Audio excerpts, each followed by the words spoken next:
What's up, Taiwan? How's it going? I'm Erika Liu with 10 minutes of news from here in Taiwan and around the world. 9 Taiwanese victims of human trafficking are back home after Thai immigration rescued them from their captors. But Taiwan's government says it's received hundreds of calls for help from others who have been lured abroad by false promises of good jobs. As Jean Van Trieste reports, at least some of the traffickers appear to be fellow Taiwanese. Sunday marked the end of an ordeal for 9 Taiwanese held captive in Cambodia. Their captors had planned to sell them and put them on a plane out of Cambodia under guard. But during a layover in Thailand, immigration flagged the group and the plan was foiled. 3 traffickers acting as guards are also Taiwanese. They've refused flights home and are in Thai detention. The 9 rescued victims are just the tip of the iceberg. Taiwan's police agency believes thousands of Taiwanese are being held abroad, many of them in Cambodia. The foreign ministries received 340 calls for help from the country, but the police agency says as many as 5,000 could be captives there. They are enticed by the promise of high-paying jobs. As one victim who escaped in June recounts, they are put to work, but under conditions much different than they were promised. 上班的时候就是随时有电梯放在后面，就是如果有人打瞌睡还是什么，就是直接被电。还有宪兵就是可能会站在附近，然后如果他们就是不乖还是什么的话，就是可能会受到教训。The victims can be resold at will, and if someone escapes, those left behind are punished. 目前不一定能手肉消息还是什么，他直接在把你转卖的话，那些人也是找不到我台湾人，然后被园区知道，就是把他们饿个4-5天。The cabinet and police agency have set up task forces to help get victims home.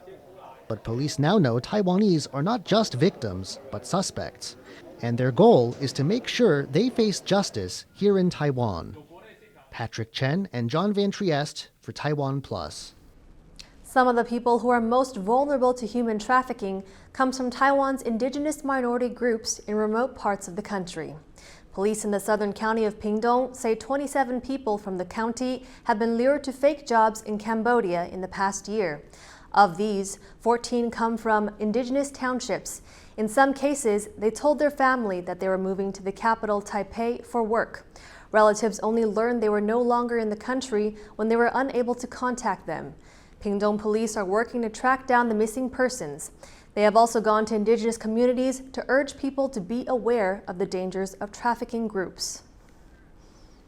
Houses in Taiwan are at their highest prices in decades, and with rising interest rates, many people will be burdened with their mortgages far longer than expected.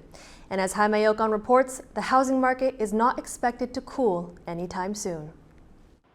This 3-bedroom home, located on the outskirts of the capital in Taipei, is asking for about $7,000 per square meter.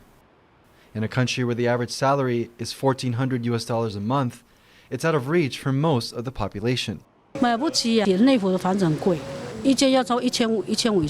According to Taiwan's Interior Ministry, the average time it took to pay off a mortgage has risen by 5 years since 2012. That means that now it takes about 24 years to pay off a home in Taiwan. The most expensive homes are still located in the capital city of Taipei, with a median cost of $966,000. And the spike in prices is being felt across cities and counties. The highest increase overall was in the eastern county of Hsinchu, home of semiconductor giant TSMC. Prices there jumped over $140,000 in just the past 3 years. As more people rush to the bank to take out a mortgage, experts fear the surge in housing prices will continue to rise. 即便是未来不断的一个房价往上走，这个贷款的一个时间还是决定在这个银行的一个手上。在短时间之内的话，确实可能房贷的一个还款的时间，它会陆续的一个增加。There are concerns that even a rise in interest rates will not be able to subdue the rising house prices. And for many, that means longer loan periods.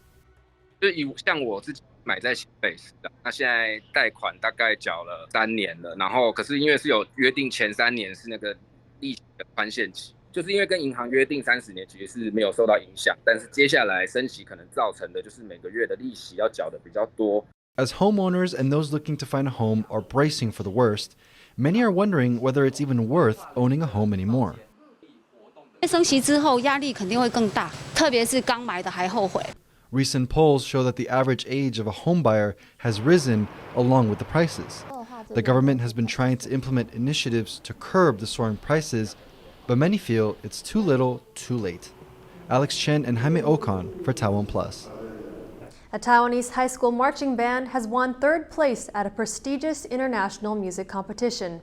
Our reporter Ken Ning has more on how the group's hard work paid off.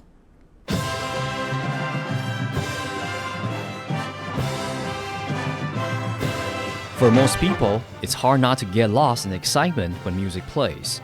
But for the marching band of Taipei's Jianguo Senior High School, the key is to keep calm and follow the beat. Their goal? Winning the prestigious World Music Contest in the Netherlands. Held every 4 years since 1951, the contest sees bands, ensembles, and conductors compete to see who can impress the judges the most. The group took preparation seriously, pushing themselves to the limits. 平常的团练就是早上8点到晚上8点，那过程中大部分都是站在太阳底下的，所以难免会出现一些受伤或者中暑的情形。像我自己也有中暑过一次。The hours of practice paid off. Jianzhong came away with a third-place finish, earning a high score of 92.23. 国外那些队伍，他们的乐器的乐龄其实都比较久一点，相对我们其实有一半的成员都是初学者，所以我其实对于他们能够有这个表现已经非常的满意了。Despite their relative inexperience, the team from Jianzhong proved that practice makes perfect, and maybe in the 4 years' time, they can claim the top prize. Klein Wang and Ken Ning for TaiwanPlus. Taiwan's migrant workers are vital to the nation's economy, but they often struggle for opportunities outside of work. That's why one enterprising Taiwanese opened a business school catering to migrant workers to help them gain the skills they need. Here's his story. 在台湾有很多不同国家的移工，特别是礼拜天到台北车站大厅的时候，那是一个很丰富、很有机的一个地方。